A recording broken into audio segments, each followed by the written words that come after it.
Como le expliqué en un comienzo, usted tiene el derecho de declarar, si lo hace sin promesa de decir verdad, pero es un derecho, no es una obligación. Si no quiere declarar, es su derecho abstenerse de hacerlo, sin que eso signifique presunción alguna en su contra.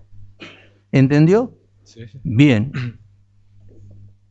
Si usted desea declarar, este sería el momento, porque la ley habla de la última palabra, pero eso se refiere a cómo fue tratado sobre el tema de los hechos, porque aquí la valoración que van a hacer las partes en el alegato puede contener o no la situación de su declaración, pero si usted decide declarar, este es el momento. ¿Entendió? Sí, sí. ¿Qué temperamento desea adoptar? ¿Quiere declarar? Sí, voy a declarar. Bien, si declara, como dije, no lo hace bajo promesa de decir verdad, ni está obligado a contestar preguntas, ¿sí? Lo hace libremente. ¿Quiere declarar desde ahí? ¿Quiere que le pongamos una silla acá? ¿Cómo se siente más cómodo? ¿Desde ahí quiere declarar? No. Desde ahí mejor, así el desde jurado ahí lo mejor. puede ver Bien. también. Bueno, si podemos preparar, por favor.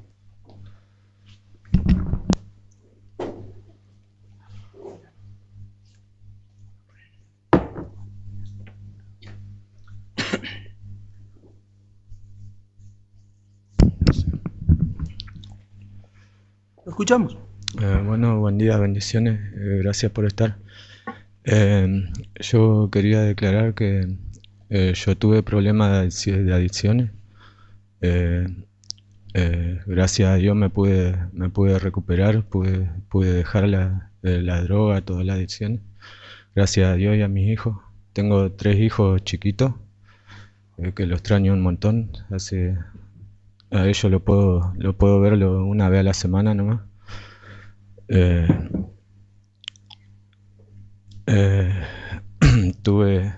Lo conocía a Moncada, lo conocía del barrio.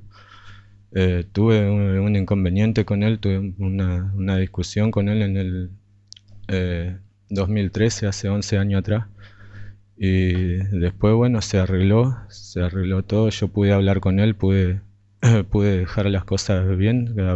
Después nos saludábamos, yo saludaba a la familia, nos cruzábamos en el barrio, en todo el barrio. Cuando iba a comprar, cuando cruzaba por su casa, él pasaba por mi casa también. Después yo me cambié de barrio y bueno, igual seguía yendo porque mi suegra la mamá de mi señora vive ahí en el barrio, pero nos cruzábamos siempre. Y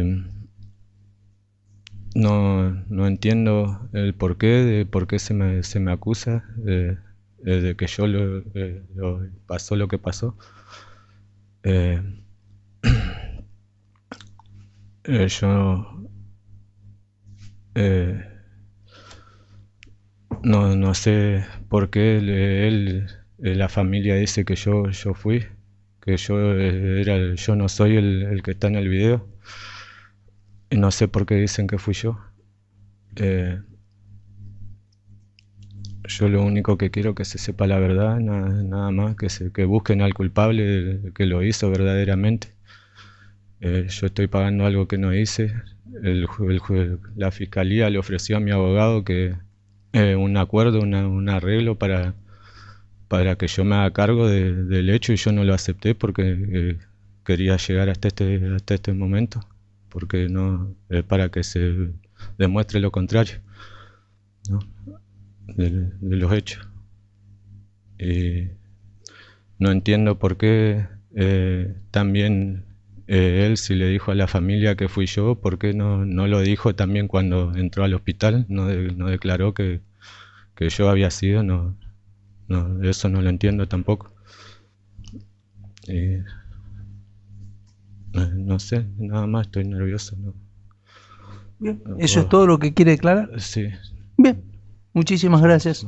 Tome asiento, por favor.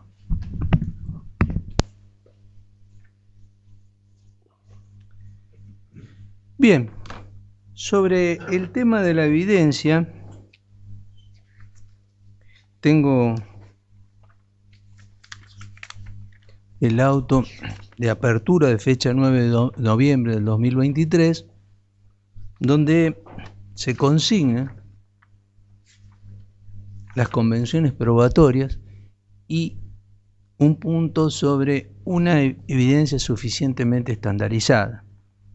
Respecto a lo segundo, me adelantó la Fiscalía, se lo vuelvo a consultar para dejarlo en claro, que no sería relevante porque se refiere a una cuestión que no va a ser mantenida en la acusación. Esto es concretamente que era el único punto de evidencia suficientemente estandarizado que para que entienda el jurado muy sucintamente, porque no lo va a tener que analizar a esto, si lo retira el doctor, evidencias suficientemente estandarizadas son aquellas que por el control estatal que tienen, ¿sí?, no necesitan ser incorporadas por el funcionario que lo creó. Ejemplo, una partida de nacimiento. Una persona que nació en Entre Ríos, si las partes no objetan la autenticidad, eso se toma como obviamente estandarizado y no se trae a la persona que la extendió, que hasta puede haber fallecido. ¿Se entiende? Eso es suficientemente estandarizado. En este caso, era una cuestión referida a un registro que no lo vamos a mencionar porque no va a ser utilizado por la Fiscalía. ¿Es así, doctor? Sí, me permite, voy a hacer la aclaración al jurado para que quede claro. En la acusación, el señor está acusado de homicidio agravado por el uso de arma de fuego en concurso ideal con portación de arma de fuego. Cuando uno lleva un arma de fuego y no está autorizado a llevarla, comete también un delito. Como para ir a dispararle a alguien hay que llevarla, estarían los dos delitos, ¿sí? Como en realidad esta forma de encontrar los delitos, se llama concurso ideal, tiene solo incidencia en el monto de la pena, entendemos que no tiene sentido traerlo acá para discutirlo con ustedes.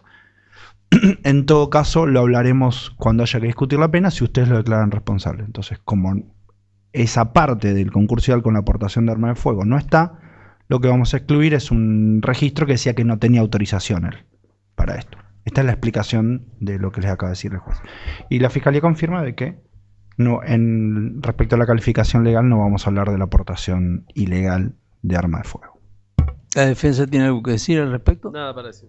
Muy bien. Pasamos entonces a las convenciones probatorias. Les vamos a explicar sobre el final, pero se los adelanto. Las convenciones probatorias son aquellas cuestiones en que las partes se han puesto de acuerdo de que lo que dice la convención es lo que sucedió y que eso no va a ser discutido, ¿sí? Eso se toma como una verdad convenida entre las partes. Yo voy a proceder a leerlas, ¿sí?, porque puede que durante el alegato las partes hagan mención a esto, ¿sí? Cuando van haciendo su razonamiento del alegato, decir, bueno, no se olviden que esto fue convenido, esto es así. ¿Entendieron? Bien. Aquí las convenciones probatorias son: A, que Elías Moncada desde su teléfono 299-6282-961 el día 10 de noviembre del año 2022 se contactó a la hora 12:56 con el abonado 299-47-25-454, utilizado por quien en vida fuera Paulo Moncada, con una comunicación que tuvo una duración de 19 segundos. Esto está convenido. Perdón, doctor. Sí, hacerle saber al jurado que se lo van a dar por escrito las convenciones probatorias para que las tengan. Porque vi que están tomando notillo, sí, van corriendo detrás de usted y se las van a dar escritas. Esto es simplemente para que ustedes al momento de que hagan los alegatos tengan en mente que esto, pues, como dice el doctor Gracias, se lo van a dar por escrito, pero tengan en cuenta que esto no va a ser discutido porque probablemente las partes se refieran a esto, ¿sí? Si no, se las tengo que adelantar, si no, no van a saber qué dice. ¿Ah? B, que el día 10 de noviembre del año 2022, el hoy imputado Salazar se entregó voluntaria y espontáneamente ante la Brigada de Investigación de la ciudad de Chipoleti. C, que según surge del prontuario de la Brigada de Investigaciones de Chipoleti, quien en vida fuera José Paulo Moncada, DNI 24, 180, 848 fue investigado, 2 puntos. En fecha 4 del 2 del 2008 por el delito de lesiones. En fecha 14 del 3 del 2014 por el delito de hurto. En fecha 3 del 9 del 2014 por el abuso de armas. Que asimismo se le ordenó averiguación de paradero en fecha 13 de enero del 2004, conforme fuera informado por el comisario Fierro Adrián Evelín. Asimismo, que el nombrado Moncada no registraba antecedentes penales computables. ¿Cuál es la diferencia, si me permiten explicarle al jurado también?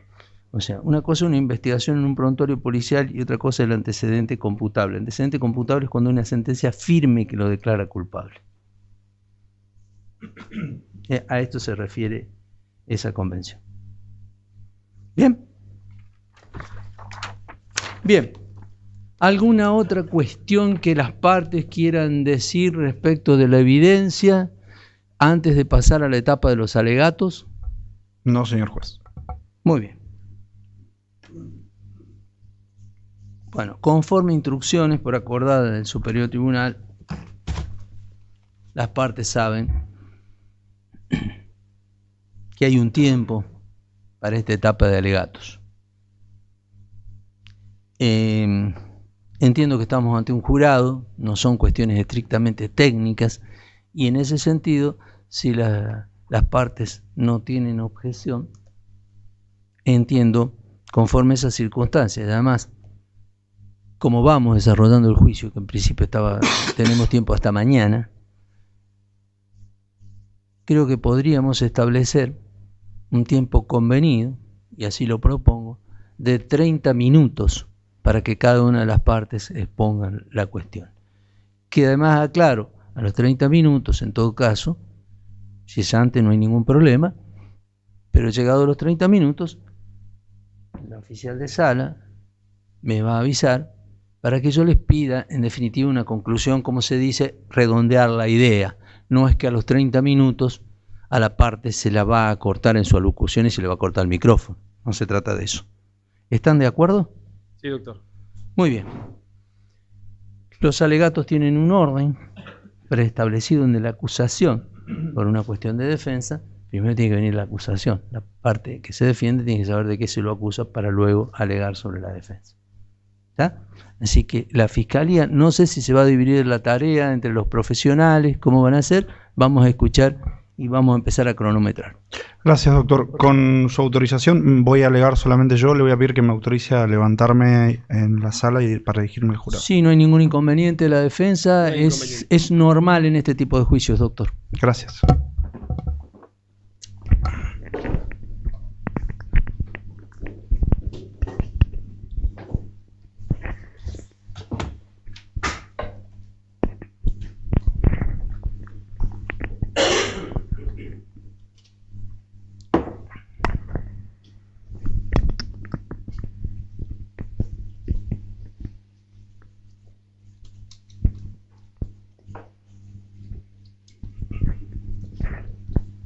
¿Quiere que bajemos las luces como hicimos? Sí, sí puedo. O no, no hay problema. Creo que se ve bastante bien y... Ahí está justo.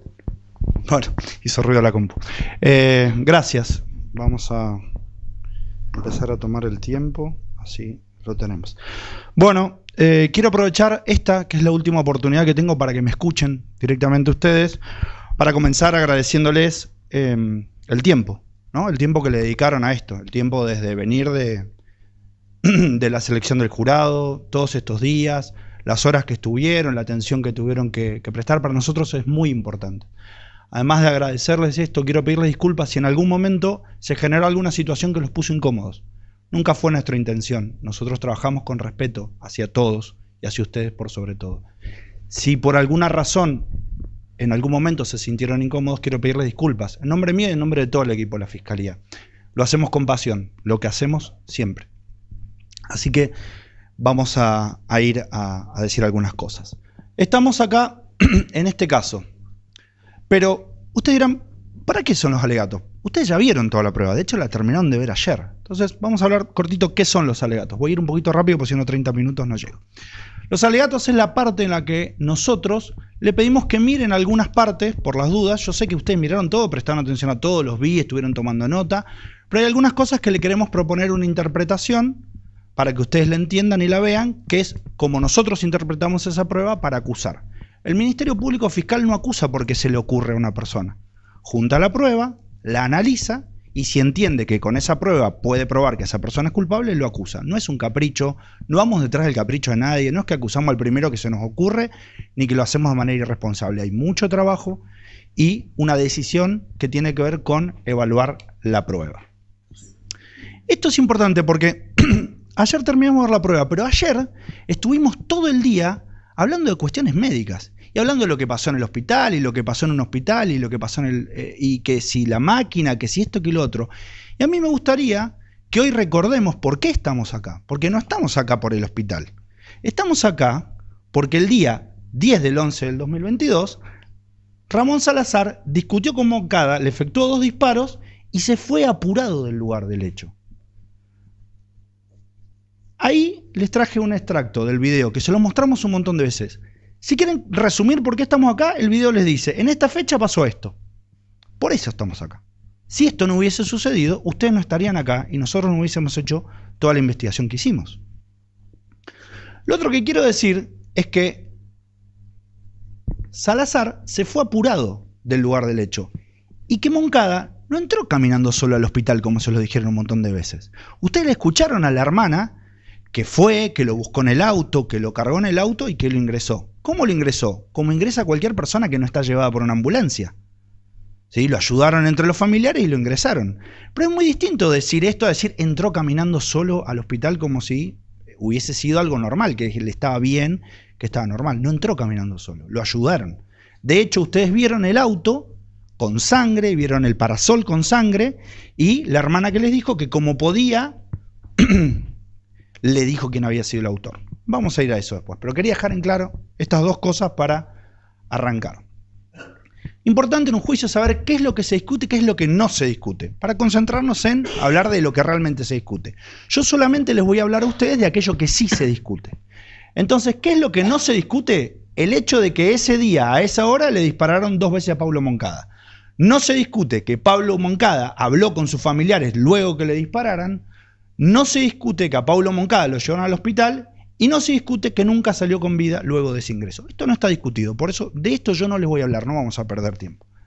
Ahora bien, ¿qué sí está en discusión? ¿Qué estamos discutiendo? ¿Por qué se hace un juicio? Bueno, este juicio se hace porque el señor Ramón Salazar dice que no es quien le disparó a Pablo Moncada y porque ellos dicen también que Pablo Moncada no falleció por esos disparos, falleció por otra cosa. Estas son las 2 cosas centrales sobre las que se discute en este juicio. ¿Cómo sabemos nosotros que fue Salazar quien le disparó? Bueno, nosotros lo sabemos por los dichos de Pablo Moncada antes de morir, por las declaraciones de quien estaba presente, por el GCR de Salazar y por la observación del video por parte de los investigadores. Lo dicho de Moncada antes de morir. Moncada, antes de morir, llamó a la hija y le dijo a esta que fue el Negui quien lo lastimó. Se lo dijo. Moncada se lo dijo a su hija. Y también le dijo a su hermana, Yanina Moncada, cuando lo llevaba al hospital, quién fue el que lo lastimó. Le dijo el Negui. El Negui es el señor Salazar. Entonces, vamos a empezar a pensar. ¿Les trajeron ustedes alguna explicación de por qué?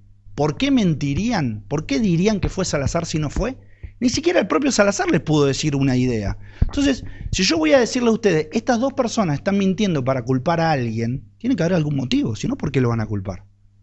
¿Por qué van a culpar a alguien que no es? ¿Cuál sería la razón? ¿El motivo? ¿Qué buscan? Lo único que buscan es la verdad. Y la única verdad que dijeron es la verdad que le dijo el muerto. Y se las dijo directamente a ellas. Para saber esto, les voy a proponer que hagan el siguiente ejercicio. Piensen cómo pueden hacer más de 2 personas para ponerse de acuerdo en una mentira. Supongamos que todos ustedes quieren decir una mentira, se tienen que poner de acuerdo para decir todos lo mismo. Para ponerse de acuerdo tiene que haber tiempo. Se tienen que haber hablado entre ustedes para decir, che, sobre esto vamos a decir tal cosa. Y acá entra en juego el llamado a la policía.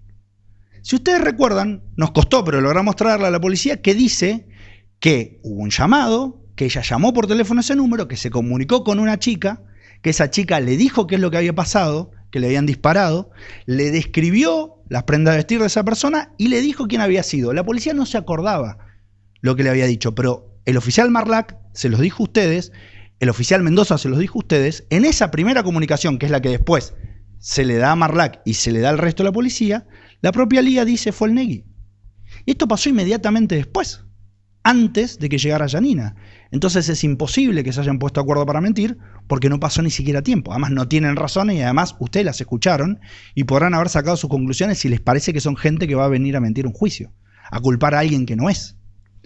Lo cierto es que no existe ese acuerdo porque no existe esta mentira y porque es muy difícil sostener algo que no es correcto a lo largo del tiempo y no equivocarse ni pisarse. Y ellas siempre dijeron lo mismo. A mí me dijo mi papá que había sido el Negui, a mí me dijo mi hermano que había sido el Negui. Y después, obviamente, las otras personas que fueron hablando con ella ya le fueron diciendo, mirá, a mí me dijo que fue el Negui. La coincidencia entre ambas, entonces habla de su veracidad y también habla la existencia de un conflicto previo entre Moncada y Salazar. Hoy, el último día, después de toda la prueba, el señor Salazar decide declarar. En todo el procedimiento, en todo el proceso, jamás declaró. No dijo esto que tenía que decir. Esperó a que se produjera toda la prueba y después de que se produjo la prueba, armó una versión. Pero lo cierto es que había un conflicto. Nosotros le trajimos a los vecinos que dijeron que hubo dos conflictos. El conflicto por las uvas y el conflicto por el terreno. Había un conflicto. Hoy intenta decirle a Salazar que estaba todo bien, que él no sabe por qué lo acusan. Pero nosotros trajimos testigos bajo juramento de verdad y que no son el acusado, que le dijeron sí había conflicto. Pero si esto no fuese suficiente, recuerden que en el video se ve una señora caminando con una nenita. Cuando la persona dispara, se ve una señora que venía caminando con esa nenita. ¿Quién es esa señora? Esa señora es Dalva Giovanna Narvaja. No es Moncada, no es familia Moncada, no es familia Salazar. Es una señora que le habían comprado parte de un terreno a Moncada y que le iba a pagar todos los meses esa parte del terreno que le habían comprado. Bien. ¿Qué nos dijo Dalva Giovanna Narvaja? Se los voy a leer porque quedó chiquita la letra, les pido disculpas.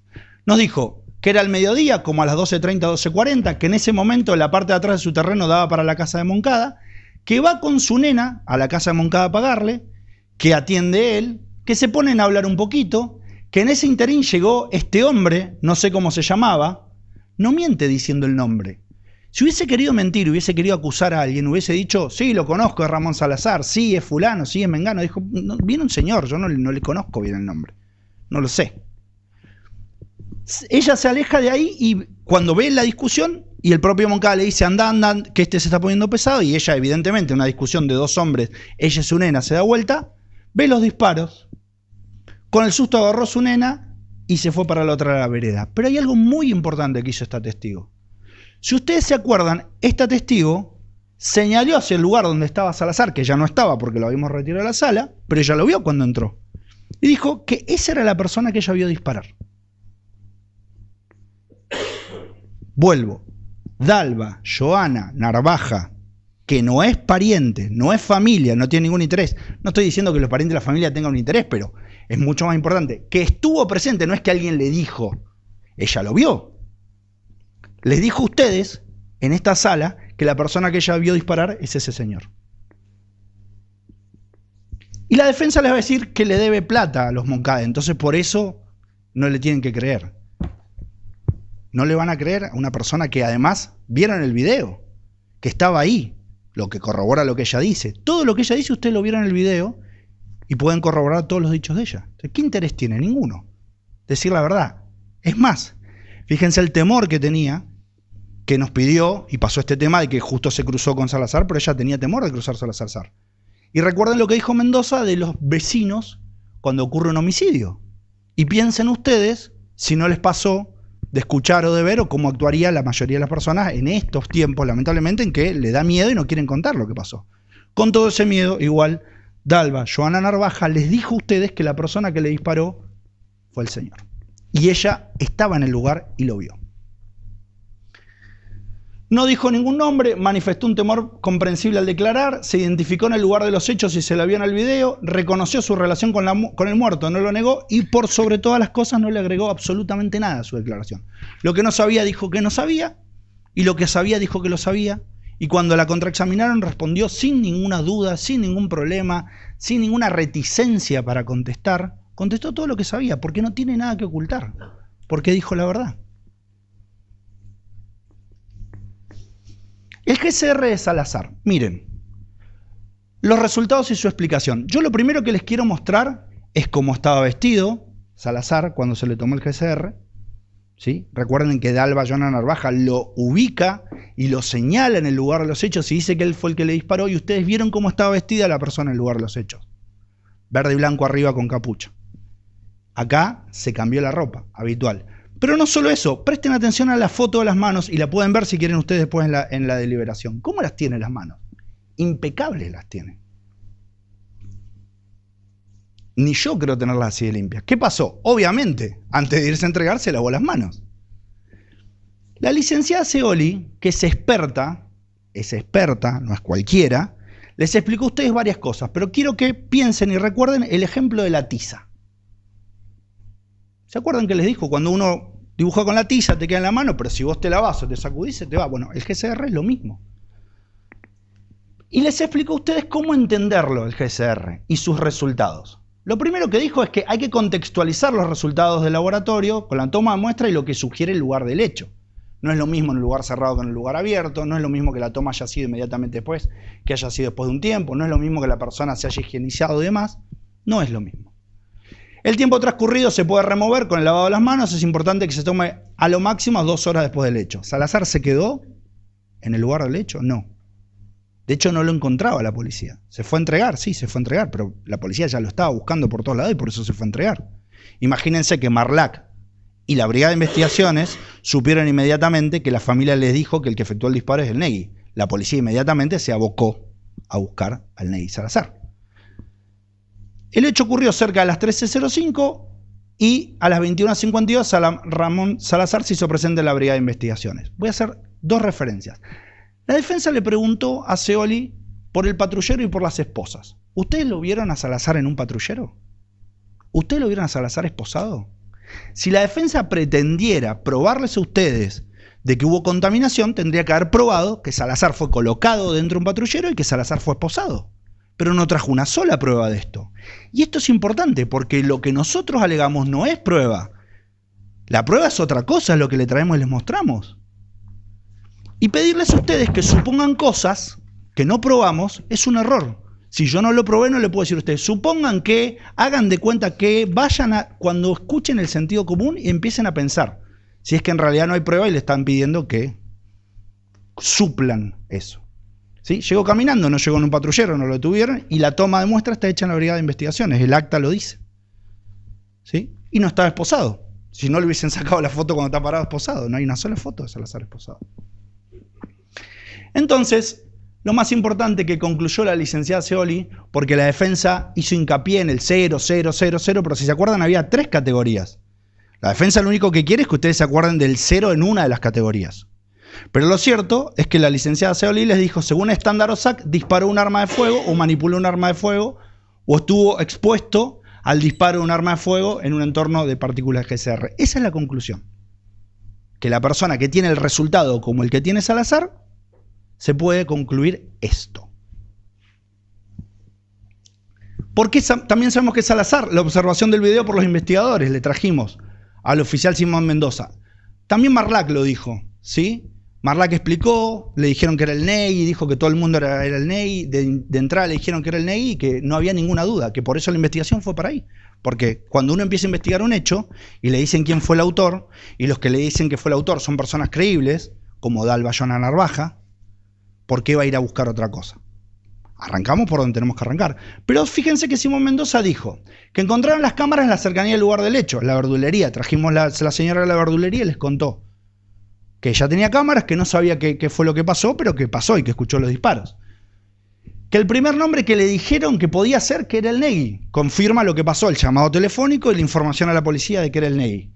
Y que conocía a esta persona con ese apodo. ¿Por qué? Porque lo estaba investigando, porque lo había investigado en otros hechos y porque sabía quién es el Negui, sabía quién es la madre del Negui. Que le intentaron negar todo el juicio y no vincularlo con ella. Pero la policía sabe quién es el Negui, sabe quién es la madre del Negui.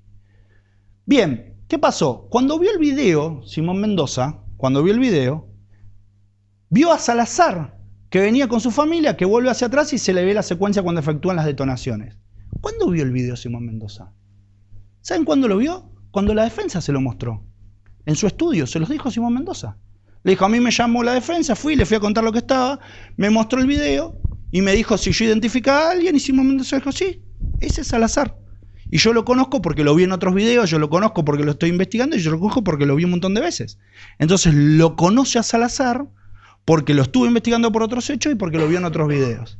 ¿Esto lo generamos nosotros, esta información? No, la generó la propia defensa, exhibiéndole el video. Y Simón Mendoza, investigador, conocedor de la gente, asiduo observante de videos de poca calidad, porque la mayoría de los videos que tenemos se imaginan que no son filmaciones profesionales, sin lugar a dudas se lo dijo al defensor y se los dijo a ustedes acá en la sala de audiencias bajo juramento. No tiene ninguna duda de que ese es Salazar. Bien, contra esto, ¿qué dice la defensa? La renguera. La renguera de Salazar. Bueno, vamos a hablar de la renguera de Salazar. ¿Quién nos informa sobre la renguera de Salazar? Para pensar esto, ¿sí?, hay que pensar algunas cuestiones. Salazar, ¿tenía disponible traer a alguien que hubiese estado con él el día que pasaron los hechos para que viniera a contarle a ustedes cómo caminaba ese día? Y probablemente sí, porque él sabe dónde estuvo. Yo no sé dónde estuvo. ¿Vino alguien que diga, yo ese día estaba con Salazar y rengueaba? ¿Vino alguien que les dijo a ustedes, yo estaba el día anterior con Salazar y rengueaba? ¿Vino alguien que le dijo, yo estuve esa noche con Salazar y rengueaba? ¿Vino alguien que les dijo, yo lo acompañé a Salazar y rengueaba a la brigada? Nadie. Ni una sola persona. ¿Y quién más que él para tener disponible quienes estuvieron con él y podían decir esto? ¿Dónde estaba Salazar ese día? Tampoco nos lo dijo. ¿Quién sabe dónde estaba Salazar? Salazar sabe dónde estaba. Pero ni aún, él no tiene que probar nada. Esto está claro, se los va a informar el jurado. Pero ustedes pueden pensar, recién declaró. Todavía no les dijo. Si él no es él el que dispara, ¿dónde estaba? ¿Con quién estaba? Si a mí me acusan de algo y yo no fui, estaba en otro lugar, digo, mire, yo la verdad que no, estaba en tal lugar, vayan a ver, busquen los vecinos, busquen las cámaras, hagan algo, yo no fui. Nos pasa habitualmente cuando una persona dice que no fue. Pero no lo dijo durante toda la investigación, ni siquiera lo dijo hoy después de que se acabó la prueba. No lo tiene que probar él, quiero dejarle en claro esto, pero es evidente que hay un tema. ¿Quiénes hablaron de la renguera de Salazar? Los médicos. El primer médico que habló de la renguera de Salazar fue Breglia. Breglia es médico forense. ¿Qué quiere decir? Que es experto. ¿Es experto en qué? En ver a personas. Y es experto en ver a personas posicionándose de un lugar neutro. Los médicos forenses, a diferencia de los médicos asistenciales, no tienen obligación de creerle a la persona lo que le dice. El médico asistencial empieza por creerle a la persona que le habla. El médico forense empieza en un lugar neutro. Y esto es muy diferente. Es muy diferente. Breglia le dice que lo vio al otro día, 24 horas máximo del hecho, dijo que no puede saber si no exageraba la renguera, y también les dijo, habiendo visto el video, que él, que lo vio directamente al otro día, no se puede descartar que quien se vea en el video sea la persona que él vio personalmente.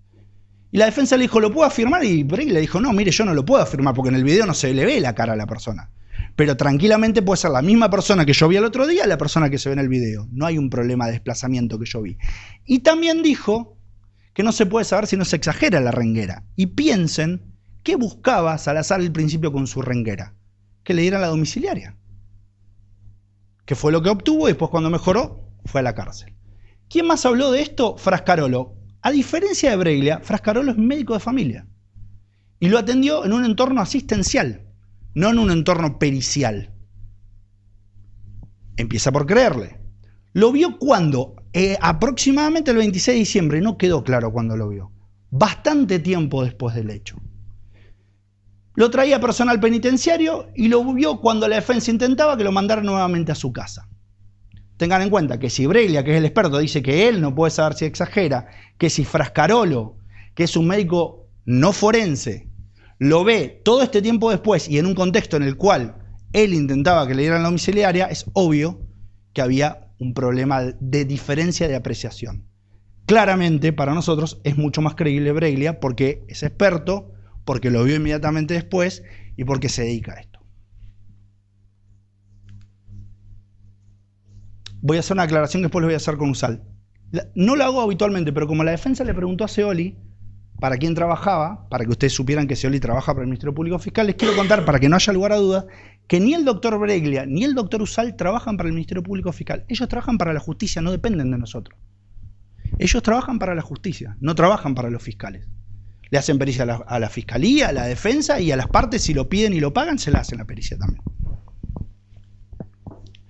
El testigo de las muletas, el otro testigo que trajeron, Pablo Nicolás Jacopino. Les dijo a ustedes que no lo conoce más que de vista. Extraño, viene a declarar sobre alguien que no conoce más que de vista. No pudo precisar cuándo lo vio. No pudo decir cuándo es que lo vio. ¿Cuándo sé que él lo vio? Si ni él lo pudo decir. ¿Fue el día del hecho? ¿Fue 2 días antes? ¿Fue un mes antes? ¿Fue...? No sé. Nadie sabe. Ni él lo pudo decir. La defensa no lo pudo precisar. Vive en La Cascada. Y cuando le preguntamos por María Espinosa, dice que sabe qué es, pero que no la conoce. Extraño. Dice que trabaja por diagrama, pero vuelve a la casa. Y dice que jamás lo vio correr. ¿Cómo que jamás lo vio correr si vive en el barrio? No sé, qué sé yo. Si yo jugara a la pelota con alguien, pueden preguntarme si lo vi correr alguna vez. Yo voy a decir, sí, lo vi correr, no lo vi correr. Ver correr a una persona tiene que ver con el contexto en el que lo ve. Piensen ustedes si en el barrio a los vecinos los ven correr cuando pasa a comprar, cuando va a hacer alguna otra cosa. Las personas no corren habitualmente, van normalmente. Uno corre en ciertas circunstancias, en ciertos lugares. Entonces, si me hubiesen traído uno que jugaba a la pelota, si me hubiesen traído uno que estaba todo el día con él, si me hubiesen traído a alguien que sabía al menos cuándo es que dice esto, pero además habló de las muletas. Dijo que lo vio con muletas. ¿Trajeron algún testigo, algún médico que lo haya visto con las muletas? ¿Trajeron algún médico que le haya indicado que tenía que usar muletas? No, yo se lo pregunté a los 2 médicos. Y los 2 dijeron que no llegó con muletas. El día siguiente del hecho no llegó con muletas. No se fue a entregar con muletas. Detalle. No se fue a entregar con muletas. Se fue a entregar como lo vieron ustedes en la foto. No llegó con las muletas a la Brigada de Investigaciones. Y no hay un solo médico que haya dicho que tenía que usar muletas. La segunda discusión voy a apurar porque venimos cortos y esta es larga. Si Pablo Moncada falleció por esos disparos. Bien, cierro lo otro. Toda la prueba que les muestro no dejan ninguna duda de que el autor de los disparos es el señor. Les hago el resumen. Lo dijo el muerto. Lo dijo una persona que no es el muerto en el mismo lugar. Al señor Salazar le dio el GCR y en el video lo reconocieron las personas que lo conocen y que están dedicadas a la investigación. Y no hay una sola prueba de que toda esta evidencia sea mentira. O esté falseada, o esté errada, o tenga algún problema. No hay una sola evidencia de esto. No la hay. Después la defensa le va a dar alguna interpretación de si coinciden exactamente las prendas de vestir, si dijeron el pantalón blanco, el pantalón negro. Bueno, miren, cuando uno ve a una persona y es honesto, dice lo que se acuerda. Y precisamente tener pequeñas diferencias hace creíble el relato. Porque nadie tiene exactamente lo mismo, ni ve exactamente lo mismo, ni acierta exactamente en todo. Duden cuando escuchen a una persona que describe precisamente todo y es absolutamente exacto en todo. O está mintiendo o tiene un problema de obsesividad y si es un obsesivo se van a dar cuenta. Vamos. Segunda discusión. Si Pablo Moncada falleció por esos disparos todo el día de ayer y parte del día de anteayer con esto. Sobre medicina hablan los médicos. Esto es importante. Sobre medicina hablan los médicos. Nosotros solo podemos proponerle a ustedes cosas que hayan dicho los médicos. ¿Por qué? Porque no somos médicos. Somos abogados. Bien. ¿Quiénes? Los que lo vieron y los que vieron la historia clínica. Esto diferencia 2 grupos de médicos, los que vieron al muerto y los que vieron la historia clínica. El primer grupo, María Inés Lagar y Carolina Contreras, lo vieron directamente, tomaron contacto directo con el muerto. Marcelo Usal y Francisco Delgado vieron historia clínica, fotos y demás. Primera diferencia para empezar a entendernos. Carolina Contreras es experta, especialista en emergencias. Es del servicio de emergencias, trabaja hace 15 años en emergencias. Dice que cuando llegó vieron que tenía 2 orificios de entrada, que no podían definir si eran de entrada o de salida. Dice que se lo asiste, que se avisa, que se pone oxígeno en las vías y unos 10 o 15 minutos salen de la Guardia Central. Pero también dijo varias cosas importantes. Una persona con la masa corporal y el índice de masa corporal de Pablo Moncada es más complicado ocultar este tipo de pacientes. Tenía un índice de masa corporal elevado, 46 era el índice de masa corporal que tenía. Los heridos de arma de fuego, primero se estabiliza al paciente, es lo primero que se hace. Se asegura la vía aérea, se suplementa con oxígeno, dijo que tenía Bloomberg positivo, que es que tiene un problema en el estómago, se lo explicó, que es el Bloomberg y demás, se lo explicaron varios médicos, y les dijo algo muy importante, dijo, un cuadro grave que necesita solución inmediata, como por ejemplo perforación de abdomen. ¿Cuándo dijo esto? Cuando dijo, ¿qué se hace? ¿Cuándo se opera? ¿Cuándo se pasa directamente a quirófano? Se pasa directamente a quirófano cuando hay un cuadro grave que necesita solución inmediata. ¿Qué sería eso? Perforación de abdomen. Perforación, Bloomberg positivo, perforación de abdomen. A veces ante la urgencia no se hacen estudios, la exploración se hace cuando el paciente entra al quirófano. Vamos a esperar a trasladarlo a Neuquén, a un tomógrafo, para después ir a ver los intestinos. ¿Saben el tiempo que lleva moverlo hasta Neuquén? ¿Saben lo que hubiese pasado adentro? ¿Cómo se hubiese esparcido todo lo que tenía roto adentro? El médico ve esto y actúa inmediatamente. Y les dijo, por ejemplo, si se perfora el intestino, la materia fecal y desechos provocan infecciones. ¿Por qué les digo esto? Porque hay una discusión de qué hicieron, qué no hicieron. La defensa va a pretender decirle a ustedes que Moncada estaba óptimo. Un poco más no podíamos esperar 10 días para ver si lo operábamos o no lo operábamos. Pero Carolina Contreras, especialista en emergencia, le dice, mire, cuando una persona tiene una herida en el abdomen y tiene Bloomberg positivo, sospechamos que tiene perforado algún órgano. Y lo que hay que hacer es inmediatamente entrarlo al quirófano y resolverlo. Porque si sigue pasando el tiempo, lo que va a pasar es que eso que se está desparramando adentro se va a seguir desparramando. Y va a ser peor. ¿Quién más escucharon? A María Inés Lagar, terapista experta. Yo les digo experto, pero fíjense que esta chica, además les dijo que era una apasionada de la emergencia, que hace 15 años que trabaja en esto, y que María Inés Lagar también les dijo a ustedes, ¿por qué le digo que es experta? Porque tiene 48 años, es médica especialista en terapia intensiva en la Universidad de Rosario, se recibió en el 98 y desde ahí trabajan en terapia intensiva, siempre en terapia intensiva. Eso es un experto. Alguien que se dedica su vida profesional a una cosa, no a 70 cosas. Desconfíen cuando hay un todólogo. ¿Vieron esa gente que sabe de todo y que habla de todo? Bueno, es la gente que no sabe. Un experto sabe de lo que sabe. Yo les pongo un ejemplo. Yo soy abogado. Ustedes dirán, bueno, es abogado, puede saber de todo. Yo soy penalista. Toda mi vida es derecho penal. Si alguno de ustedes me pregunta algo que no sea derecho penal, probablemente le diga, mira, anda a ver un especialista, porque yo hago derecho penal. Si me preguntan derecho penal, probablemente algo de lo que sé sea útil. Dijo que cuando entra una persona se hace sostén y mucho monitoreo, adelantarse a lo que va pasando. Que el intestino tiene muchas bacterias, por lo que se lava y se deja puesto un drenaje.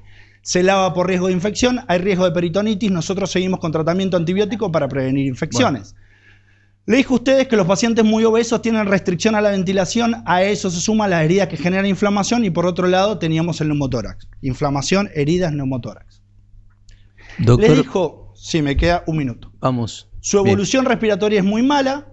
Le dijo que además de la descompensación compensatoria, evolucionó con shock y que necesitó medicación para subir su presión arterial. Esto es muy grave. Se los recalco y ahora van a ver por qué se los recalco. Recuerden, necesitó medicación para subir su presión arterial. No la medicación para tratar la infección, además medicación para subir su presión arterial.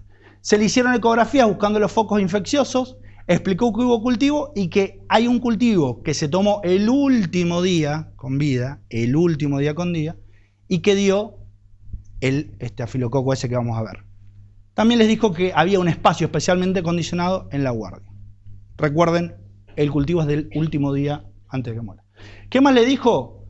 Les dijo, miren, yo le pregunté, doctora, ¿hay una referencia a un hemotórax? Sí, hay una referencia a un hemotórax apical izquierdo. ¿Qué nos dijo ella? Ella revisó evoluciones anteriores y posteriores de esta anotación. ¿Qué anotaron los médicos antes y qué anotaron los médicos después? Si hubiese estado antes, lo hubiesen anotado. Si hubiese estado después, lo hubiesen anotado. Pero no se quedó solo con eso. Miró la radiografía del día de la anotación. Se me acabó el tiempo, voy a acelerar. Y les dijo que no está ese hemotórax apical izquierdo, no existe.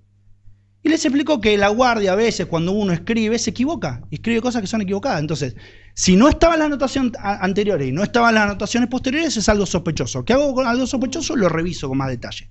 ¿Qué hizo ella? No estaba, miró las placas, no está. Ese hemotórax apical izquierdo no existió. Es un error en la historia clínica. ¿Qué les dijo del hemocultivo y sus resultados? Se realizaron de manera seriada, es decir, continuamente y en varias oportunidades, al menos en 6. Solo arrojó resultados el último, un día antes del deceso. Y ella, cuando después de que muere le dicen, che, tenía esta bacteria, ella, que es experta, que trabaja hace todo este tiempo, ¿qué es lo primero que hizo? Se informó con una especialista, con una infectóloga, con una especialista. Y le preguntó y demás. ¿Y qué le dijo el especialista que no era común? ¿Y qué dijo ella de su experiencia de tantos años en terapia? Dijo, en todo el tiempo que trabajó en Chipoleti, jamás había tenido un caso con ese germen. Jamás. 15 años seguidos en Chipoleti. Nunca había ese germen. Y que en sus años de terapista no recuerda haberlo visto jamás. Porque dijo, mire, de Chipoleti puedo estar segura, pero para atrás no recuerdo. Ni siquiera mintió decir jamás. Dijo, mire, no recuerdo, pero creería que nunca. Staphylococcus schleiferi. ¿Qué hizo esta médica experta? Habló con un experto en ese tema y desde su experiencia les dijo lo que sabe. Marcelo Usal, me quedan 2 médicos. ¿Qué quiero que tengan en cuenta Marcelo Usal? Primero, trabaja en el Poder Judicial, no para la Fiscalía. Marcelo Usal es titular a cargo de la Cátedra de Medicina Legal de la UNCO. Después vamos a hablar de por qué es importante esto. Es director de posgrado de Medicina Legal Forense y hace no menos de 100 estudios de ACC de Historia Clínica al año. Marcelo Usal, ¿qué les dijo a ustedes? Que el cirujano decide abrir y revisar el interior para ver las lesiones. ¿Y qué les dijo a ustedes? La urgencia no da tiempo para realizar estudios. Lo mismo que le dijeron los otros expertos. Llega la persona, tiene el reflejo, tiene la perforación, ¿qué hace? Pasa a quirófano inmediatamente. Y trabajan sobre lo que tienen que trabajar. ¿Qué les dijo? Que con la obesidad el tórax es más ancho que alto, que produce por sí mismo trastornos respiratorios a las personas con obesidad mórbida e insuficiencia respiratoria. Las personas con estas características físicas ya tienen estos problemas. Le dijo que la evolución, cuando habló de la evolución, dice que ingresó el 10, que falleció el 14, que las lesiones que sufrió por el paso del PAFI tuvieron la entidad suficiente, por el paso HAF, dice, no es PAF, es HAF, ingreso de herida por arma de fuego, HAF, perdón.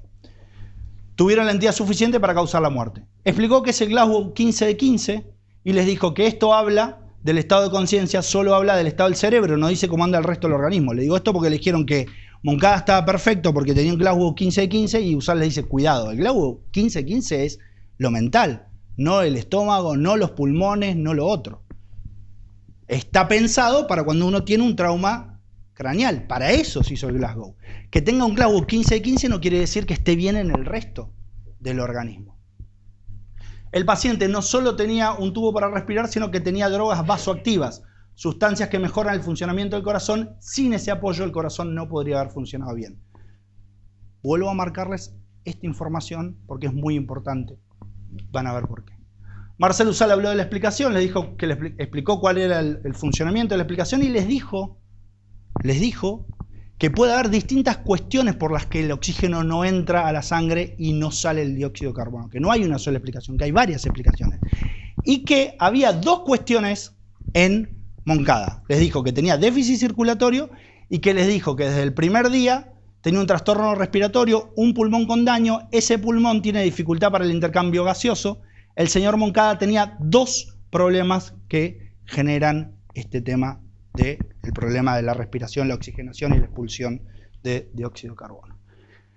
Dijo, el señor Moncada tuvo valores bajos de PAFI de moderado a grave, por más oxígeno que le dé, el daño pulmonar es tal que no permite que la sangre se oxigene adecuadamente, fue toda su internación así. Él les explica, ese daño pulmonar nunca se arregló, nunca se mejoró, ¿sí? Y por eso tenía este problema. Y les pregunto, ustedes que vieron radiografías de un pulmón velado, del pulmón derecho velado, que se le hicieron todas las radiografías a Moncada durante todo el tiempo, ¿vieron una en la que ese pulmón velado haya dejado de estar velado? ¿Les trajo la defensa una radiografía donde se volviera a ver ese pulmón derecho sin velamiento? ¿Que sería cuando se curó? No. ¿Saben por qué? Porque no pasó. Entonces les afirman que el pulmón se curó, pero no le traen ninguna radiografía. Y oh casualidad, el perito de la defensa nos dijo a nosotros que no vio ninguna radiografía. Entonces, si yo quiero ver si se curó el pulmón y quiero corroborarlo científicamente, voy y miro la radiografía. Y si el pulmón está curado, se va a ver sin velamiento, con menor velamiento, con menos velado. Que le pregunté si es total o parcial, dijo no, puede ser parcial. Si se va curando, va a ir bajando ese velamiento. No lo trajeron, porque no hay, porque nunca se curó ese pulmón. Nunca. Marcelo Usal habló de los antibióticos, dijo que tenía lesiones intestinales, muchas perforaciones, que tuvieron que sacarle una parte del intestino, sumado a la lesión del pulmón, que el paso del proyectil puede generar infección. El paso del proyectil puede generar infección. El mismo proyectil puede generar infección. Por lo que desde el primer día se utilizaron antibióticos. Esto que ven acá se los puse porque ustedes escucharon de hablar de un medio. Esto es un medio. Un medio es una cajita de cristal en la cual se ponen ciertos líquidos y se inyecta la muestra y se le generan las condiciones para que crezcan las bacterias, así la pueden ver. ¿Sí? Para que, por las dudas, porque nadie les trajo una foto, les trajo una foto de lo que es un medio. Usal, experto, consultó con un infectólogo y le dijo... Él consultó con un infectólogo y le dijo, los médicos consultaron con un infectólogo y le propuso, este infectólogo, especialista en infecciones, le dijo a los médicos los cambios de antibióticos, que recibió muchos antibióticos y que fueron rotándose en búsqueda del mejor. Mientras tanto, se hicieron estudios bacteriológicos con el fin de detectar un germen desde el primer día hasta el día 23. Los cultivos dieron negativos, pero la fiebre sospechaba una infección. Recién el día 23 se detectó un germen y una infección en el hospital de Chipoleti nunca se había desarrollado en la terapia. Sí se conocía en la clínica veterinaria, en humanos no era habitual. Esto fue el 23, en un hemocultivo el 16 no estaba, se los dijo Usal. Y también les dijo que cuando habló con el infectólogo les dijo que no era grave, que ese germen no te mata, que tarda mucho tiempo en matarte ese germen, que no era un germen grave. ¿Que puede estar? Sí. Bien, la evolución. ¿Qué les dijo Usal? Evolucionó sostenidamente desfavorable. Nunca se despertó, siempre estuvo bajo la respiración asistida.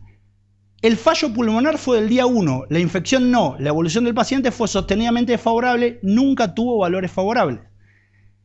Cuando habló de la nutrición, fue correcto Usal, a diferencia de Delgado, porque Usal les dijo, la nutrición enteral comienza el 17, es una sonda que llega hasta el estómago con nutrientes preparados, en simultáneo con la parenteral, se mantuvo solo 3 días, y luego se suspenden las 2. ¿Por qué se suspenden? De acuerdo a la historia clínica, porque empeoró el estado general. Se produjo una parálisis intestinal, eso implica el completo ayuno. Si se fijan, Usal les dijo cuándo empezó y cuándo cesó y por qué. La alimentación. Y también les dijo que el germen se detectó el día antes de morir, que los cultivos anteriores dieron todos negativos, y lo cierto es que ese germen no mata en un solo día. Habló también Usal de la mala praxis de las autopsias, dijo que es una parte habitual de su trabajo, que trabaja hace 17 años y analiza constantemente conductas médicas. Le dijo que la fuente de información para analizar una mala praxis es la información que está en la historia clínica y toda la documentación. Les dijo que con la historia clínica alcanza para determinar si las conductas médicas fueron adecuadas o no. Y les dijo para qué podía haber servido la autopsia. Supongamos que se hubiese hecho la autopsia, ¿para qué hubiese servido? Para secuestrar los proyectiles, para ver la trayectoria interna de los proyectiles, pero también nos dijo, luego de intervenir una persona quirúrgicamente es difícil saber qué fue reparado y qué es el daño del proyectil. Entonces, si ustedes quieren hacer la hipótesis de si era importante o no importante la autopsia en este caso, piensen qué información hubiese aportado. Y esta es la información que hubiese aportado. ¿Quién más vino? Francisco Delfín Delgado. Delgado es un médico contratado por la defensa. Y les voy a explicar algo. Nosotros, cuando hacemos prueba, la prueba nuestra es pública. Quiere decir que está en un legajo y está al alcance de cualquier persona. Nosotros no podemos dejar de mostrar ninguna prueba, mostramos toda la prueba. A diferencia de nosotros, la prueba de la defensa no es pública. La defensa elige presentar cierta prueba y otra no, y no tiene por qué darnos las razones. Entonces piensen si el perito contratado por la defensa es obligatorio. Si nosotros hubiésemos sabido lo que dice un perito si dice algo que no le conviene a la defensa. No, nunca nos enteramos. Solo presentan las pericias que les son favorables a su parte. Por eso es importante saber esto de los peritos. Porque las pericias de los nuestros están siempre disponibles. Digan una cosa, digan la otra, digan cualquiera. Estamos obligados a mostrarla y siempre están. A diferencia de las pericias de la defensa que si no las ofrece nosotros no lo sabemos. Dijo que la historia clínica no era original, pero tiene datos suficientes para hacer una investigación. ¿Pidió la original? No. ¿Dijo algo sobre el respecto? No. Empezó a decir, Delgado dijo un montón de cosas que no tienen nada que ver. Dice cosas y después concluye otras, pero él tira. Habló de la historia clínica, no influyó en nada. No se hizo tomografía. Dijo que habría aportado la tomografía. La verdad que no es claro. Lo que digo no es mi opinión solamente. Dijo que estaba basado en evidencia. Todo lo que dijo, ustedes lo escucharon opinar de un montón de cosas desde su opinión, sin citar una obra, sin citar un libro, sin decir nada. Entonces, si yo arranco diciéndoles a ustedes, miren, todo lo que yo digo es comprobable, lo pueden buscar, está en internet, yo le pongo los datos para que todos los miren y demás, y después hay cosas que digo, es mi opinión, soy contradictorio. Como fue contradictorio a lo largo de su declaración. Habló de un Glasgow 15 de 15 para hacerles creer a ustedes que el Glasgow es algo importante para esto, cuando habla solo de la parte de atención. Recuerden que habló de la presión de 150/96 y dijo que era normal. Dijo que era normal. Y después cuando nosotros le mostramos, primero lo negó, dijo, dígame dónde lo tengo, yo no lo dije así, no sé qué, él mismo dijo 46, se enojó conmigo, le busqué la filmina, se la mostré, le dije, mira, acá usted puso 96 y en realidad cuando lo vemos todos es 46. Y el doctor Usal les explicó que 150-46 no es una tensión arterial normal para nadie. Para nadie. Pero bueno, dijo que era normal.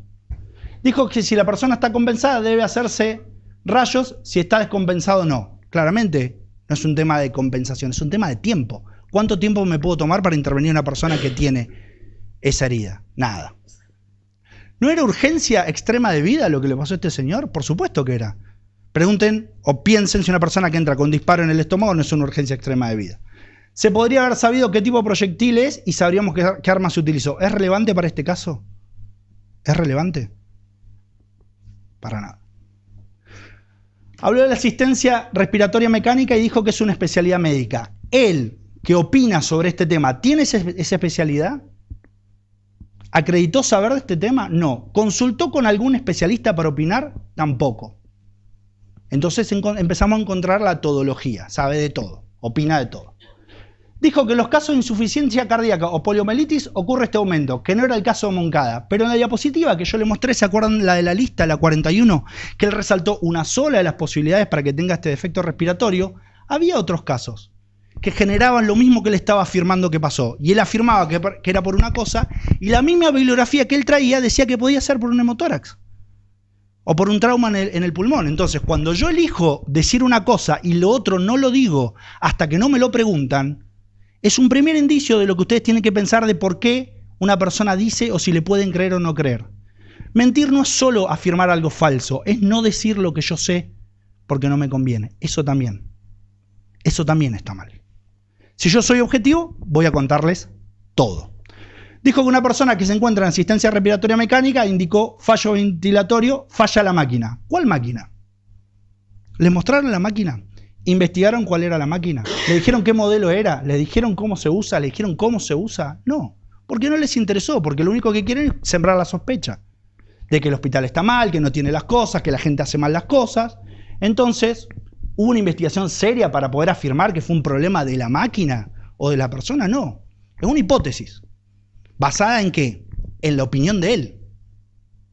No pidieron, vamos a revisar ese respirador, cuál es. Aunque sea, vamos a ver si ese mismo día hubo gente internada, ese mes hubo gente con estos problemas, ese mes hubo alguien más que se murió con deficiencia respiratoria, hubo algún otro problema, nada. Y las cosas que uno afirma las tiene que probar. Dijo, las lesiones intestinales evolucionaron muy bien. Yo le puse bien, pero acá me pasé. Él dijo muy bien. Y dijo, se recuperaron bien, lo alimentaron a los 5 días. Primer error, no es cierto. A los 5 días dijeron que se planificaba alimentarlo al 7º día. Él le dijo, lo empezaron a alimentar al 5 días. ¿Cuánto tiempo lo alimentaron? No se los dijo. ¿Cuándo dejaron de hacerlo y por qué? Cuando se lo preguntamos lo dijo. Y trató de dar una explicación distinta. Y explicarlo.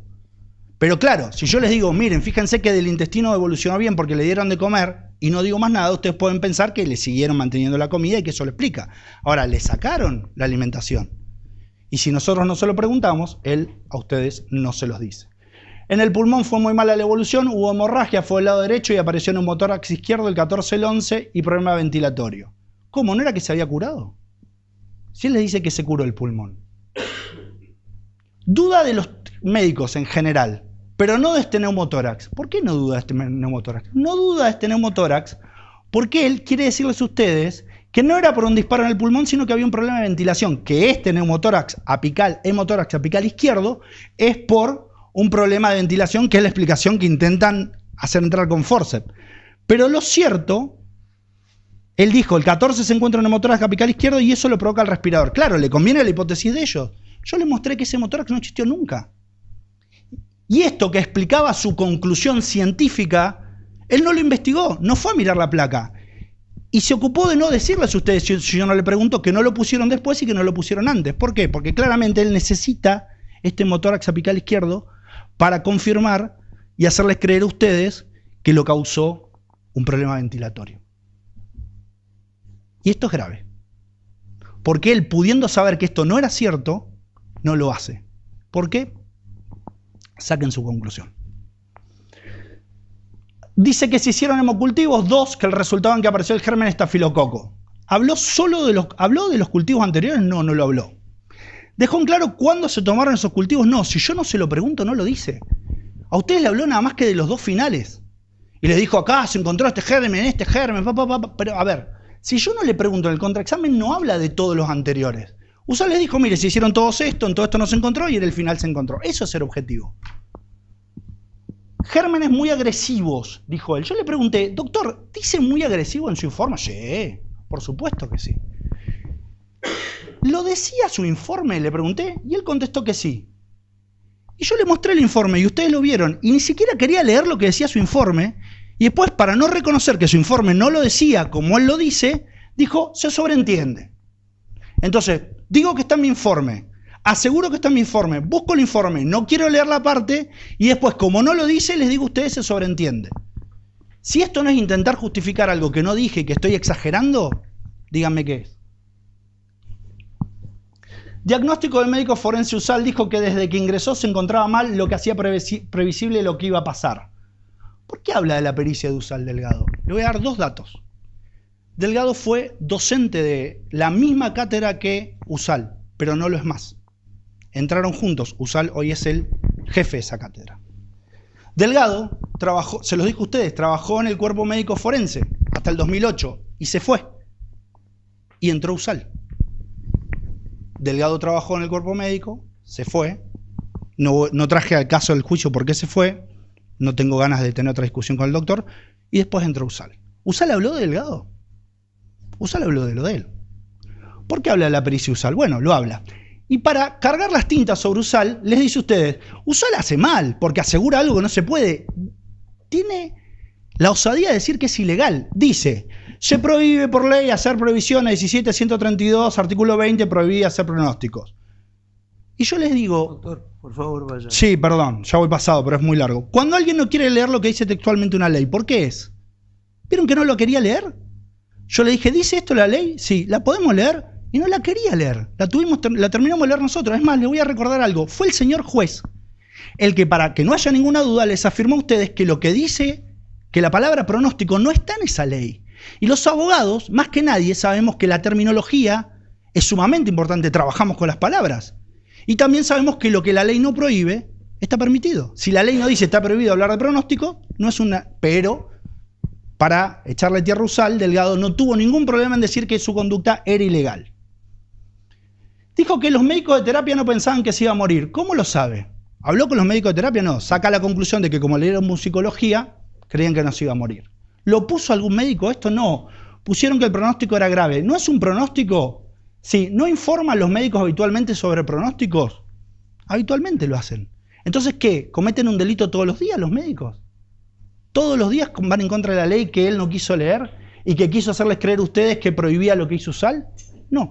Habla claramente de la animadversión que tiene el doctor Delgado con el doctor USAL y con su trabajo. Le dijo a ustedes que el 17 del 11 tenía una ecografía normal, el corazón funcionaba normal, no leyó la parte donde decía, acá no llegué a traducirlo, ¿se acuerdan que hay una parte donde decía que tenía agrandado una parte del corazón? Que yo se lo hice leer, ustedes lo tienen disponible. Pero esa parte no la leyó, dijo que estaba todo normal. Y cuando yo le pregunté, acá alcancé a escribirla al final. Ese mismo lugar, del 17 del 11, decía hipertrofia ventricular concéntrica. Si yo no se lo pregunto en el contraexamen, no se los dice. No se los dice.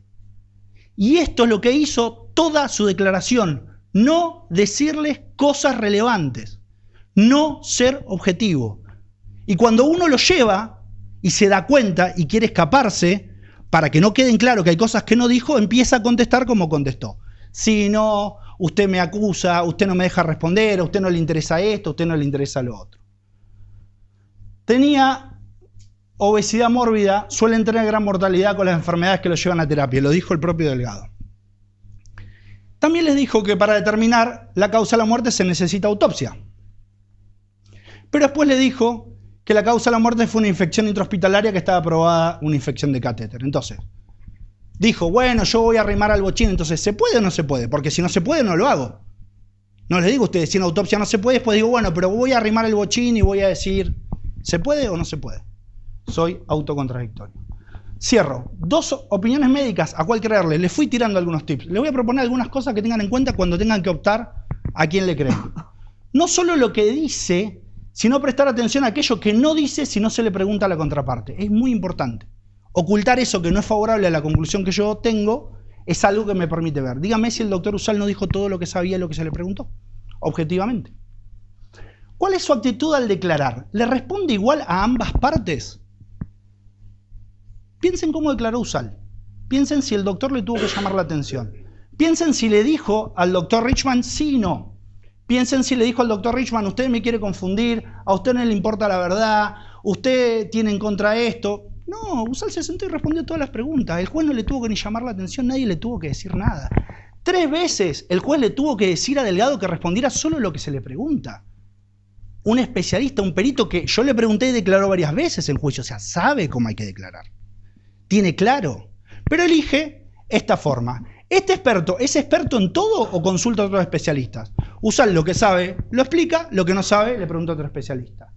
La especialista en emergencia lo que sabe lo explica, lo que no sabe lo pregunta. La especialista en terapia lo que sabe lo hace y lo que no sabe lo pregunta. Ahora Delgado sabe de todo, no le preguntó a nadie. No le preguntó a una infectóloga, no le preguntó a un neumonólogo, no le preguntó a nadie. ¿Utilizan tecnicismos para justificarse? No. Fíjense que cuando sobre el final ya la animadversión del doctor Delgado con la fiscalía era obvia, le pregunté si había tenido una confrontación con el otro fiscal de Cámara hace poco en un juicio. Dijo no. Y después por lo bajo dijo, no le dije mentiroso, dije que mentía. Y por eso dijo que él no le había dicho mentiroso.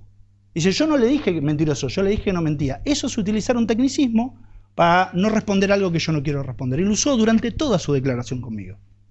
Termino. Breve, reflexiona sobre la calificación legal. El juez se las va a explicar, están en las instrucciones, no me voy a extender mucho. Ustedes tienen que saber y pensar, quien dispara 2 veces al torso a una persona, yo no voy a discutir porque para mí Salazar está absolutamente claro que fue el que le disparó. Pero una discusión puede ser si lo quería matar. Quien dispara 2 veces al torso a una persona, ¿no lo quiere matar? El que busca echarle la culpa a otro, ¿puede ser exculpado? Los que tenemos hijos sabemos que cuando el hijo se porta mal y uno va y le dice, che, ¿qué hiciste? No sé, pero mi hermano no sé qué, pero fulanito no sé cuánto. No, no es así. Termino, le pido disculpas, me excedí. Muchas gracias de parte del equipo fiscal y de la Fiscalía de Homicidio de Chipoleti. Muchas gracias. A usted, doctor, y a la Fiscalía en general. Bien. Le pido que me indique cuánto tiempo fue el que duró los alegatos de la Fiscalía. La verdad que no. Si es tan amable. Bien.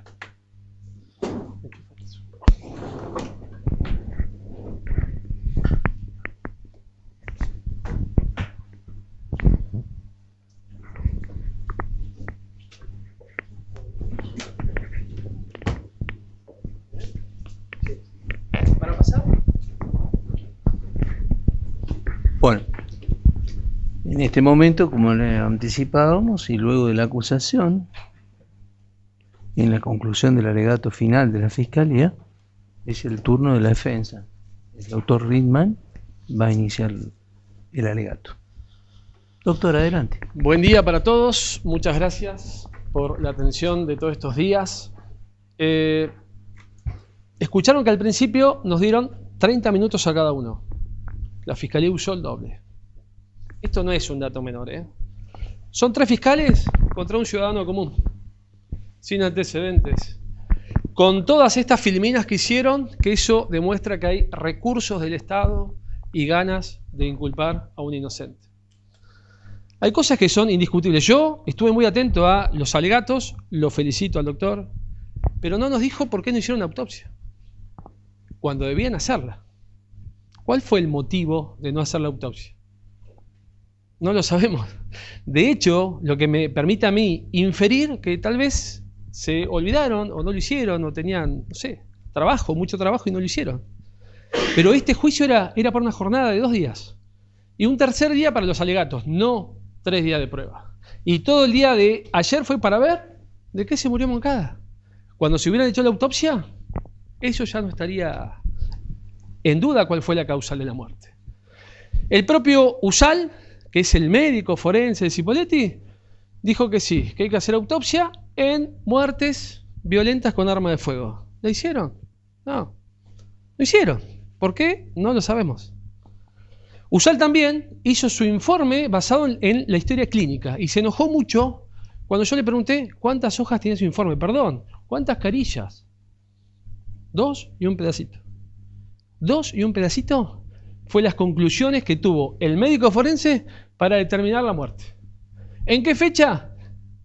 En diciembre, cuando habían pasado 18 días de la muerte de Moncada. Es decir, la fiscalía se dio cuenta que falleció esta persona, a los 18 días le dicen, haceme algo para la causa de la muerte. A ver qué hay, porque no hicimos autopsia, cuando la tendrían que haber hecho. Yo esperaba esa explicación hoy, ¿por qué no hicieron autopsia? Y empezó al revés todo. Porque él, para la fiscalía, es el autor.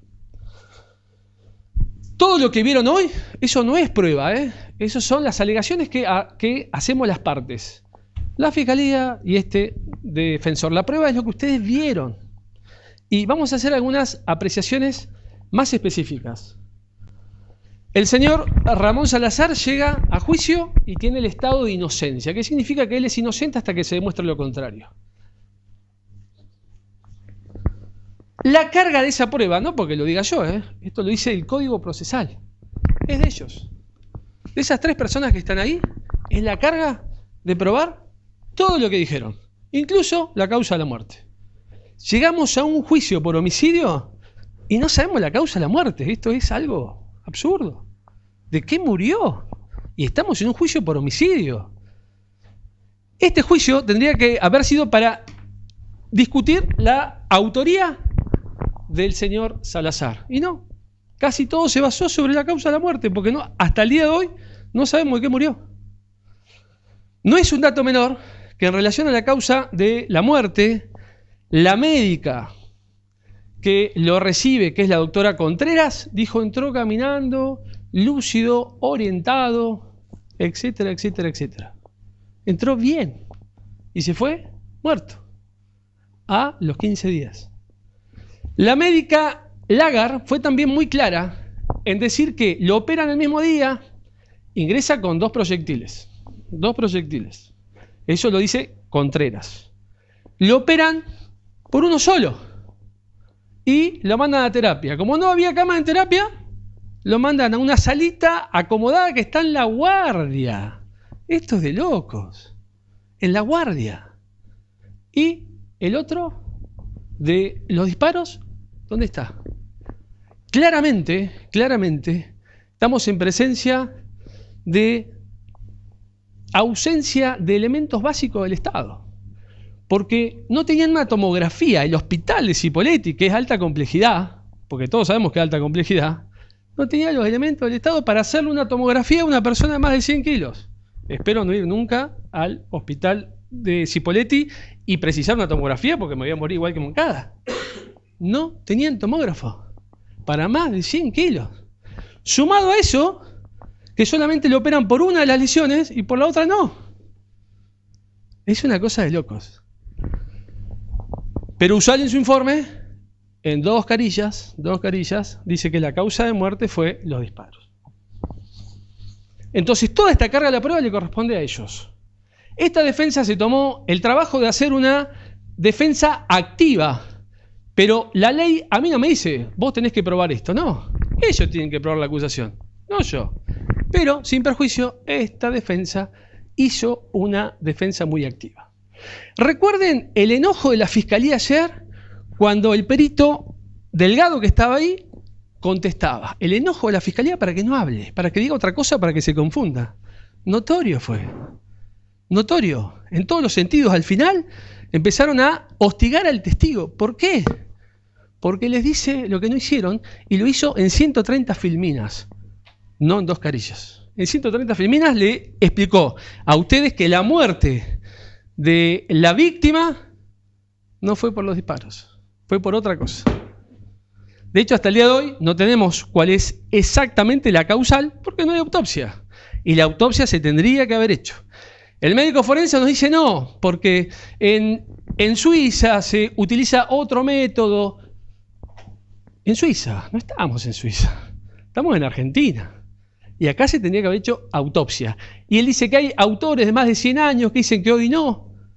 Yo le nombré 2 autores, 2 libros contemporáneos, y el último era 2016, que decían, hay que hacer autopsia.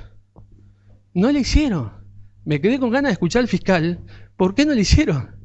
No nos dijo y no nos contó cuáles fueron las causales, por qué no hay autopsia. De hecho, yo creo que la familia hoy tendría que saber cuál fue la causa de la muerte, y no la saben.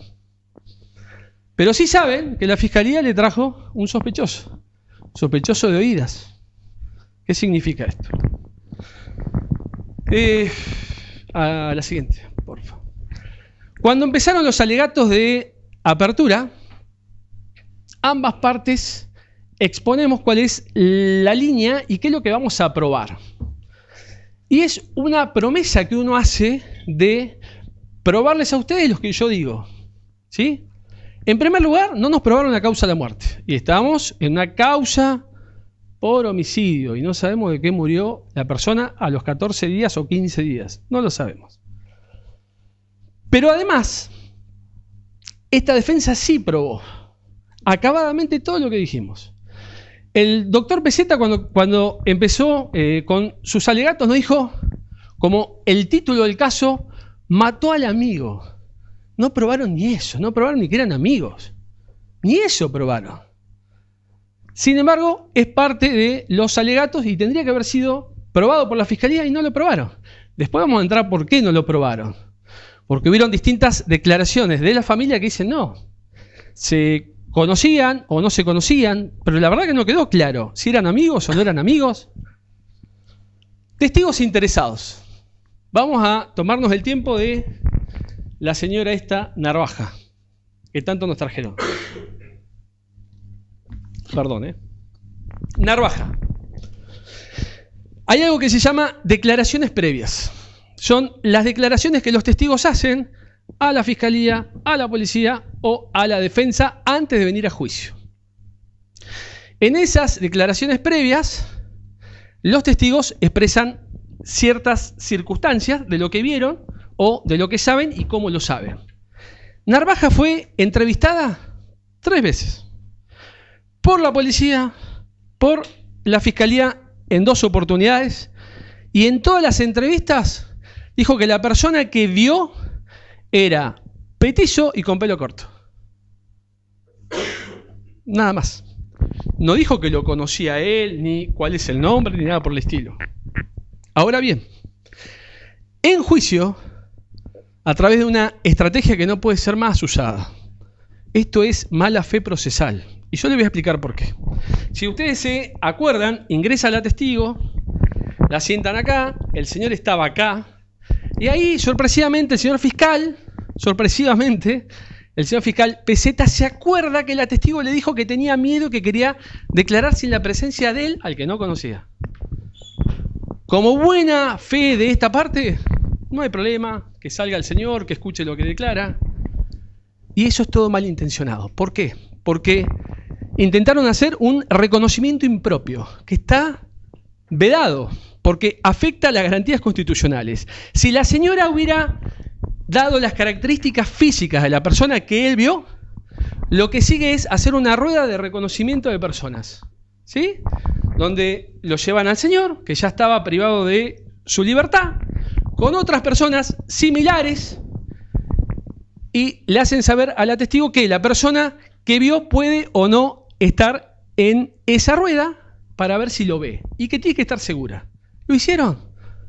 No. Sin embargo, en este juicio la trajeron a mentir. ¿Y a mentir por qué? ¿Y por qué expreso que es un testigo interesado? Porque la misma señora dijo cosas que antes no había dicho, y además quedó bien claro que tenía una deuda con Moncada y que se la está pagando hoy a la hija. Es un testigo interesado. Es un testigo que claramente tiene un interés en la causa, no lo sé cuál, lo puedo llegar a suponer, pero no sé cuál. Las declaraciones de la hija, de la sobrina y de la hermana de la víctima también nos llaman mucho la atención. Porque supuestamente, en las primeras declaraciones que hicieron, Cuando ella llega a la casa porque el padre lo llama, viene la hermana y se lo lleva al hospital. Y en el transcurso de ese viaje, Moncada le dice que fue el Negri. En ese viaje, la señora estaba acompañada por su marido, que no lo trajeron a declarar. 2 personas hubiera estado muy bueno traer a declarar para ver qué es lo que dijeron. Pero más allá de eso, cuando ingresa al hospital, que la atiende la doctora Contreras, ¿qué le dice? Tuve un altercado. Y no le dice más nada. A ver, hay que darle también un análisis a esto. Puede haber pasado varias cosas. Puede haber pasado que Moncada haya expresado eso y tal vez él se confundió sobre la persona que le efectuó los disparos, porque no nos olvidemos que Narvaja dice que la persona que él ve va con capucha. Va con capucha. Esa es la persona que ve. Eso lo expresó acá. Puede haber pasado también que tal vez la hermana del fallecido haya escuchado mal. O puede haber pasado también que no le haya dicho eso. Pero eso yo no lo sé. Lo que sí yo sé que hay un video. Y que ese video no se ven los rostros, pero por suerte se ven los movimientos. Por suerte. ¿Por qué por suerte? Porque hemos acreditado lo que prometimos al inicio de las alegaciones. Prometimos que íbamos a probar que la persona que surge del video no es Ramón. Pasa al otro. Declararon médicos. Más allá que la fiscalía intente sacarle la importancia de las declaraciones, surge esto. Que el día que él se presenta, no se entrega, se presenta espontáneamente, ahí es visto por el doctor Ferreira, que es el médico policial que declaró que él mismo le dijo que tenía dolor y que lo revisó de pie. Al día siguiente, 11 de noviembre del 2022, lo ve el doctor Usal, que es parte del cuerpo médico forense, donde él certifica, no es que él dice sí, o sea, yo tengo un dolor de muela y no, certifica a ver si es cierto. Porque bien como nos expresó el fiscal hoy, ellos comienzan por no creerle a la persona que está perfecto. Y él certificó con la historia clínica del hospital que tenía una compresión del nervio que le afectaba el pie y el tobillo. Y que eso le producía una dificultad para caminar. La persona que vimos en el video camina y hasta trota. De hecho, cuando le preguntamos al doctor Usal, nos dijo, esa persona trota. Sorprendido. A ver, médicamente, Ramón casi no podía caminar. Y esa persona que vimos todos nosotros caminaba sin ningún problema y hasta trotaba. Pero esto es confirmado después también con la declaración del doctor Frascarolo. ¿Sí? Frascarolo dice que lo vio un mes después al hecho, diciembre. No sabía bien el día, pero fue diciembre de 2022. Y que no podía caminar, o sea que seguía con la misma lesión. De hecho, no es un dato menor que él estuvo con prisión domiciliaria hasta marzo de 2023. Es decir, para todos los que trabajamos en esto, la prisión domiciliaria es la excepción a la regla. Ustedes se mandan algo, ¡pum!, al penal. Comisaría, penal. Salvo que tengan un problema de salud como tenía él, que era un problema grave de salud. Eso es lo que sucede. Pero a estos testimonios le vamos a incorporar la declaración de Ríos. Ríos es el muchacho que vino de la Policía Federal Argentina, que hizo un mejoramiento del video. Creo que fracasó con el mejoramiento del video, pero lo que sí entiendo es que él hizo un análisis también de lo que él vio en el video. Y la persona esa que se veía en el video caminaba bien. De hecho, yo le pregunté, ¿cómo camina? Bien. Y él apenas podía caminar. Es decir, algo ha pasado en el camino, pero estamos acá hoy por algo que él no hizo. Y que la prueba y las declaraciones así lo acreditan. Sumado a esto, nos vinieron con el GCR. El GCR, ¿ustedes se acuerdan? Le mostraron la fotito de él así, que las manos están más limpias que la del fiscal. Puede ser eso puede ser. Puede ser que las de él estén un poco más limpias, puede ser. Pero lo cierto es que en ese GCR que se hizo el hisopado con el kit y que eso se mandó a analizar, Arce, que declaró por Zoom, dijo: en ninguna de las muestras correspondientes a este NIR se hallaron partículas características de residuos de disparos de armas de fuego. ¿Qué significa eso? Que cuando una persona efectúa un disparo se produce la deflagración de la pólvora con esas partículas que no se ven a simple vista. No se ven, o sea, no es que él se lava y ve si tiene. No se ven, porque se ven con un microscopio. ¿Sí? Sin embargo, se dio negativo. Es decir, él no manipuló ningún arma ese día. Eso es lo que acredita. Después trajeron a la perito Scioli, que sí, que puede ser, que se lavó. Scioli no sabía si el día del hecho había llovido. ¿Qué nos cuentan? Dice que analizó y que tal vez, y que la lluvia y que el viento. No sabía si llovió el 10 de noviembre de 2022. Esos son los peritos que nos traen. No sabía si hubo secuestro de armas, secuestro de vainas. No sabía si se había secuestrado la indumentaria de él para peritarla también, con el GCR. No sabía. Todo eso no lo sabía. Sin embargo, nos dijo que la hora de la detención de él fue la hora en el que le hacen la planilla NIR, donde le hacen el hisopado. Y no es cierto. Porque él se presentó horas antes y luego en la brigada le hicieron el hisopado para ver si existían residuos de disparo. Esto, no se olviden de esto, porque hoy estamos acá por un homicidio. ¿Pero de qué murió? ¿De qué murió? No nos dijeron nada. Ni en los alegatos nos dijeron. Y Usal y Delgado fueron claros. Tiene que haber autopsia en muertes con armas de fuego. Y no hay. ¿Por qué? Eso hay que preguntarnos. ¿Por qué no hicieron autopsia? Era algo que tenemos que haber sabido todos. ¿De qué falleció? A lo largo de todas estas audiencias pudimos ver que se han incorporado elementos nuevos, como por ejemplo que tienen que ver con la atención hospitalaria o la falta de medios, y que también quedó bien claro y establecido que una persona con una herida en el pulmón y sin ese pulmón hasta puede llegar a vivir también. Es decir, supongamos que los dos disparos están. La pregunta que nos tenemos que hacer es si una persona con una debida atención puede llegar a sobrevivir a eso. La respuesta es clara, sí, puede. Y hasta puede llegar a sobrevivir con un pulmón menos. Eso lo dijo el doctor Usal. Pasa la siguiente. Esto está probado con lo que ya dije.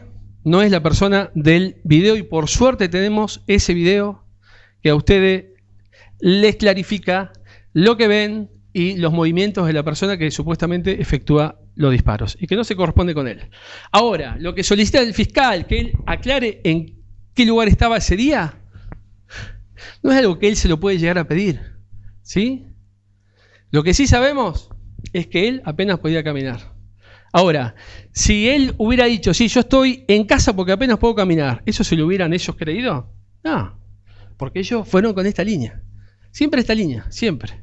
Ramón, Ramón, Ramón. Ahora, cuando vino Mendoza, dijo que él estuvo el día del hecho hasta las 17 horas. Esto no es un dato menor, ¿eh? 17 horas de ese día, 10 de noviembre de 2022. Que no hizo nada de la causa, pero que estuvo hasta las 5 de la tarde trabajando. Yo le pregunté qué pasó después. Se fue de licencia por 10 días.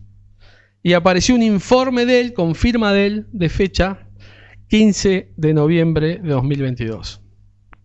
Raro, sumamente raro. Porque si el efectivo policial estaba de licencia, claramente no iba a trabajar y claramente ese informe con esa fecha no podría estar con la firma de él.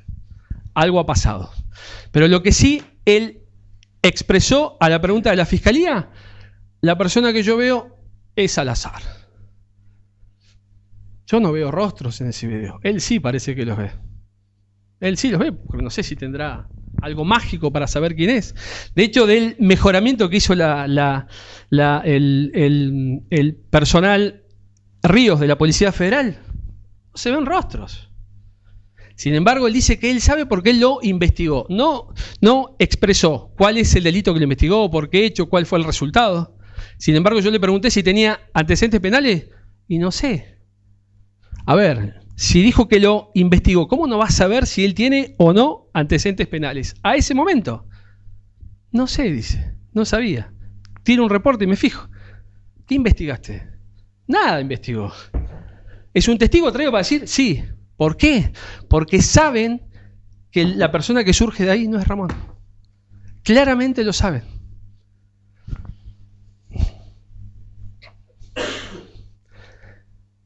Un último punto que nos queda ver es la inexistencia del conflicto entre Moncada y Ramón. A ver, ¿todos hemos tenido algún conflicto con alguien? Sí, claramente que sí, con una exnovia, una exmujer, un vecino. Ahora, ¿esa es la causa yo para ir a matar a alguien?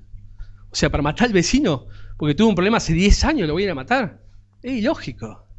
Es decir, no han acreditado la causa por la cual, según la teoría del caso de la Fiscalía, él supuestamente fue a matar a Moncada. ¿Cuál es el motivo?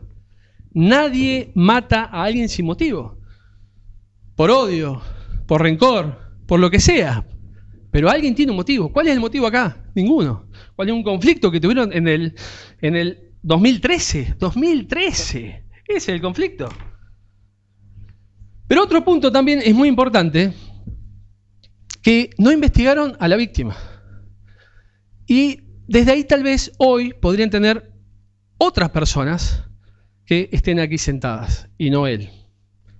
No investigaron a la víctima y quedó acreditado, conforme lo dijimos en los alegatos de apertura, que la víctima era conflictiva. La víctima andaba con armas y esto lo dijo el testigo Rivero. Andaba con armas, yo le tenía miedo. Cuando le secuestraron el auto me fue a apretar para que le saquemos la denuncia. ¿Eso es un ciudadano común? No, claramente no lo es. La propia hija nos incorpora esto de que ya lo habían allanado en el domicilio por armas, buscando armas. ¿Era una persona conflictiva? Sí, lo era. Entonces, ¿qué pasó? Algo pasó. Y la testigo Narvaja nos sumó que nadie lo quería en el barrio. Esto también es un elemento que hay que tener en cuenta.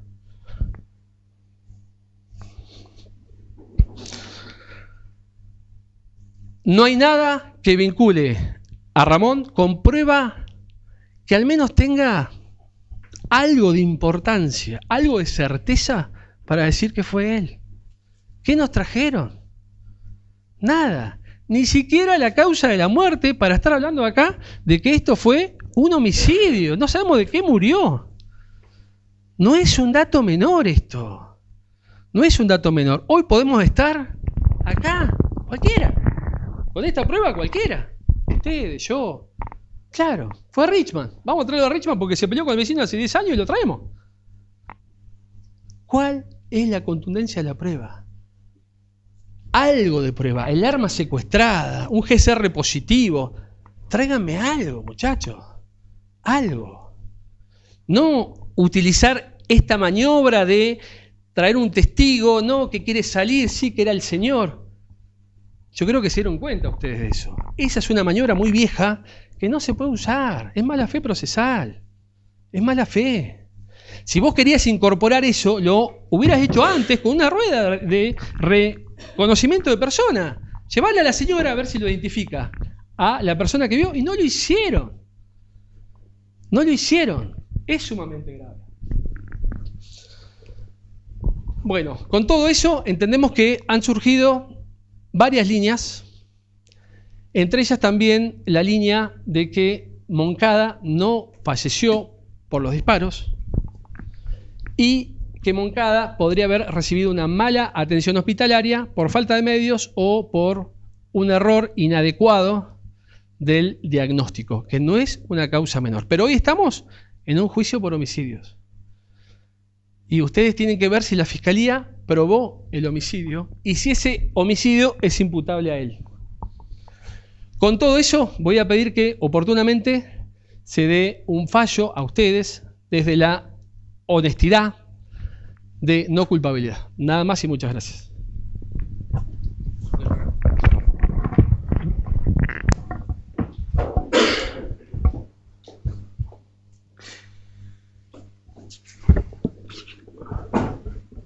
Muy bien, muchísimas gracias. Doctor, Sí. Breve, una réplica, 3 cosas.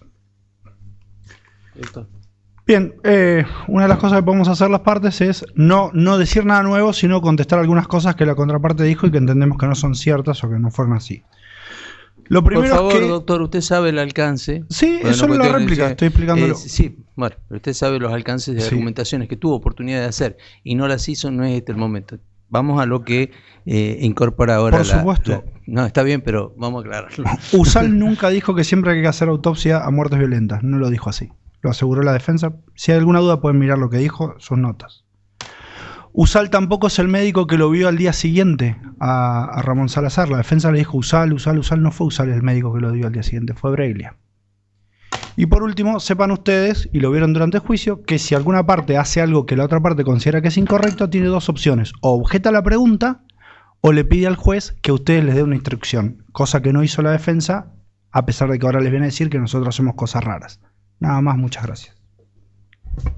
Doctor, ¿alguna otra cuestión? Nada más para decir. Ya está todo Bien. dicho. Gracias. Bien. Señor Salazar, estamos llegando a las instancias finales del juicio. Si usted quiere agregar algo más, lo escuchamos, o si no, si se conforma con lo que dijo su abogado, vamos a pasar a la etapa siguiente. ¿Se conforma con lo que dijo el doctor Rittman? Sí. Bien, muchas gracias. Bueno, yo voy a pedir que nos pongamos de pie y despidamos por un momento al jurado. Y le voy a pedir al jurado que se mantenga en comunicación con la oficina judicial, porque vamos a abrir una audiencia que va a quedar registrada respecto de las instrucciones finales, pero hasta que ellas no estén debidamente confeccionadas, no se las podemos hacer saber. ¿Sí? Recién cuando eso esté debidamente confeccionado, se lo vamos a hacer saber a ustedes y allí recién comenzarán, digamos, la etapa sustancial de la deliberación para llegar a un veredicto en base a esas instrucciones. Así que les pido por favor que aguarden conforme les indique la oficial de sala. Gracias.